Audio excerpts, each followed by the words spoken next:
Welcome, this is Kathy of kathysright.com. I'm so glad you stopped in to listen today. I hope you're having a good day. I'm having a pretty good day. I got a delivery just a few moments ago of a pillow that I ordered from Zulily. I usually love things from Zulily, but this pillow looks nothing like the picture. I wish I could show it to you, but I can't. Not on podcast anyway. But I was disappointed. Do you ever order anything and think about, wow, it looks nothing like the picture? And this is one of those non-returnable things that came from China. So I'm wondering, should I sanitize it for coronavirus? Because it did come straight from China, I think. So I'm not sure what to do about that. Anyways, are we aware of what's happening in the world? Sometimes we're so in the world and we become of the world and we forget ourselves. And you don't realize it until you step away. That happens when you go off on a spiritual retreat. You step away and you see things so clearly. And I haven't been on a retreat for a while, but I desperately need to go to another one. I was informed recently that yet another one of my former pals in California is going through a divorce. It's very common nowadays. I think it's 51% of everyone goes through it now. I've never been through a divorce, but many people that I know have. And it's devastating to everyone, particularly their children. I'm sure no one goes into a marriage wanting a divorce because you take vows. Why would someone take a vow only to break the vow? But it's devastating to me.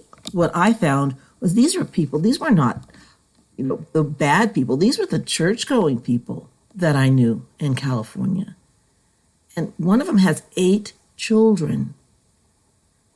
And her husband went off and had an affair with a young girl. That's so self-absorbed.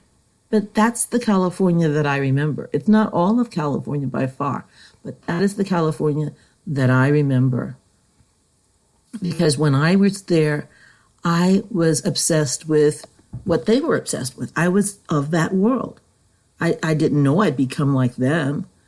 But when I stepped away, I started to see it. I should have known that whenever I would come to visit Texas from California to see my family, I would get off the plane and I immediately felt skinny. That sounds weird, doesn't it? I felt skinny because everybody in Texas was a little bit heftier, a little bit healthier, actually.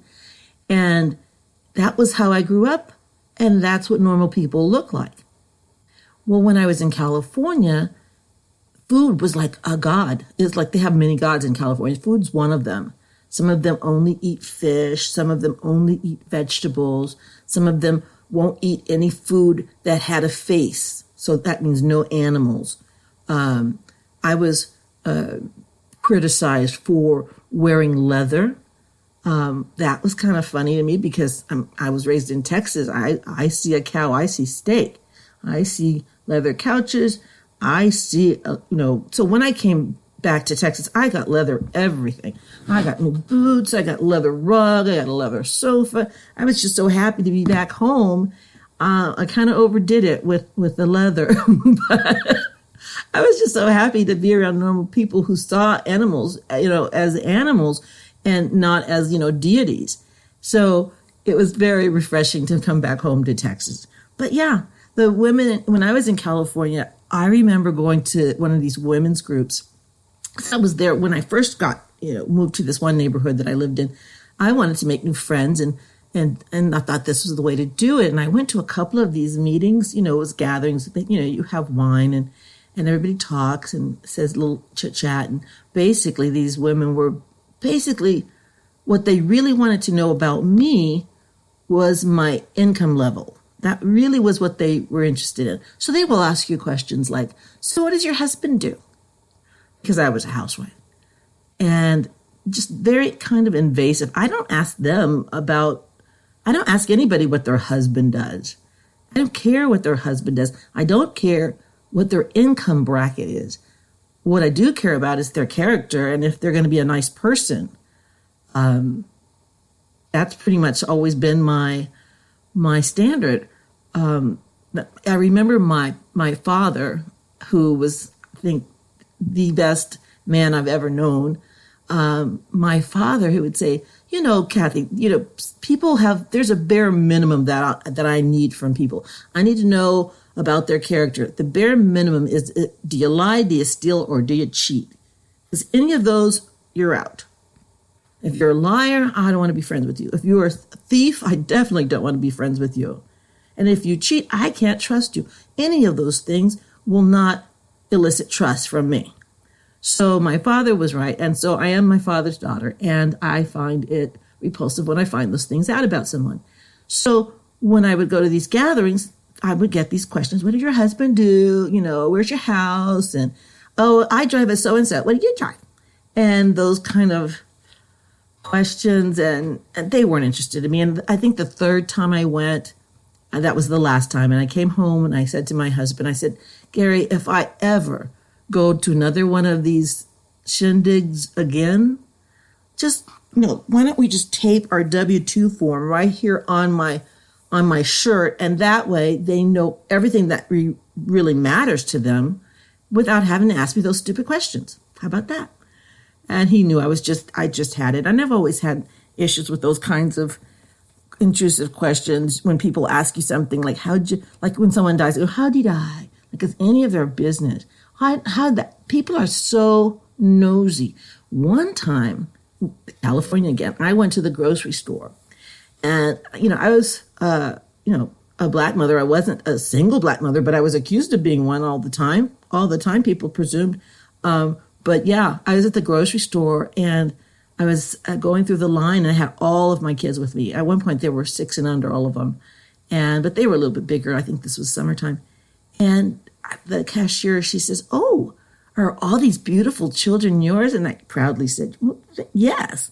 And she goes, all by the same father? My mouth just dropped. I didn't know what to say. Who asked questions like that? And I went and got in my car and I was thinking, how could she do that to me? How could anybody say something that rude? What was she assuming? How dare she? And that kind of thing happened a lot. And before my husband started going to church with me, I was going to church with all these kids all by myself, and people thought that I was a single black mother, which is fine if that's your situation. But it was like, I go through the hassle of getting married and go through the trial of being married for all these years, and I don't even get credit for it. That's sad. That's a sad statement for me and for society. But yeah, it was sad to find out that yet another family bit the dust, just on my street even. I can't believe these people. These are people that you would go to visit them and they'd be reading the Bible to their children. And you thought, oh, isn't that sweet? These are real solid people. And they're all divorced. I'm talking about 98% of my friends. The other 2% left California round about the times that I did or before I did. And they're all still married. Isn't that interesting? There's something in the air there that makes you obsess about your looks, food. Everybody was skinnier than me, and they were all blonde. I mean, very few brunettes. And the brunettes, they turned blonde as soon as they started to get the gray hair. Then the blonde hair came to cover the gray. And so they all eventually become blonde. I went to my husband's high school reunion with him, and I was not only the only black person there, I was the only brunette there. I don't know if you remember a movie called The Village of the Damned. It was an old movie. And in this movie, it was all these little blonde children. And they were, I don't know, I forget if they were space aliens or what, but they were, dominant in this little town, the Village of the Damned. And that's what it felt like going into my husband's high school reunion. I represented the entire third world. I've never been to the third world, but I may as well have because I represented all of them.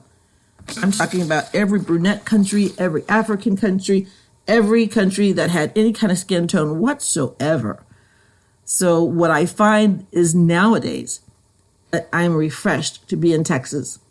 When I grew up here in Texas, I grew up in Texas when it was Southern, and it was really Southern. And I remember, women with the cat eye glasses, and my mom, we'd go to the store, and a lot of women they would wear their curlers in their hair during the day at the grocery store, have their face fully made up. They wouldn't dare leave the house without their face made up. And they would go to the store fully made up with their hair curlers on. Because by the time their husbands came home, their hair was curled and looked perfect. They were all trying to be perfect housewives. And I remember seeing that thinking, why does everybody have curlers in their hair? Now, I don't ever see anybody with curlers in their hair, but I see ladies all the time with that bouffant hairstyle that's so popular in the South, and that they wear curlers all day because that's the only way to get that bouffant hairstyle. You got to sleep. So I love that about Texas. I'm so glad to be home. I don't obsess about food anymore. I don't have to hear people banter on and on and on about what new diet, what they won't eat. I don't eat this, I don't eat that, I don't eat this. That's what defines them, is what they don't eat. That was so annoying. I'm so glad to be home. So now I'm back in Texas, and I'm looking back on my escape from California.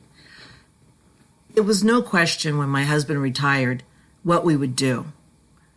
We were tired of California, both of us. He was born and raised there, but we had seen so much sadness, and it was just time for us to leave. And when he retired, I thought, this is my opportunity to get the hell out of here, So we said, well, let's look at some property because we need to scale down. We had a big house in California, a huge house with a big pool, and it was a lot to take care of. And it would have eaten up most of our retirement, really, to take care of that house. It was just too much. It was perfect when you're raising 4 children, especially when they were 4 teens, because you really needed that space.